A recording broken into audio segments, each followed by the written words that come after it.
तर ह्या प्रियंका फंडे मॅडम आहेत. ह्यांचं सर्व ट्रेनिंग कंप्लीट झालेलं आहे आणि आज 5वाच दिवस आहे आणि ह्या मला डबल सीट सर्व रस्ते फिरवत आहेत.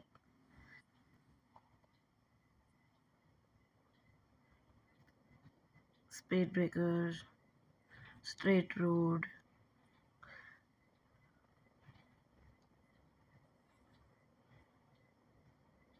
आणि हा आता पुढे यू टर्न आहे, राईट यू टर्न.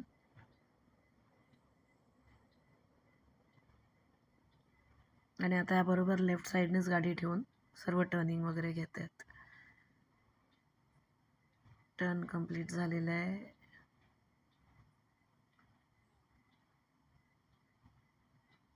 खूपच बोलकं असं व्यक्तिमत्व आहे ह्यांचं. ह्यांची बडबड काही थांबत नाही ट्रेनिंगमध्ये सुद्धा. तर हा इथे लेफ्ट टर्न आहे. लेफ्ट टर्न सुद्धा त्यांनी छान घेतलेला आहे. फक्त 5 दिवसांमध्ये त्यांनी हे असे इतक्या छान प्रकारे गाडी चालवत आहेत.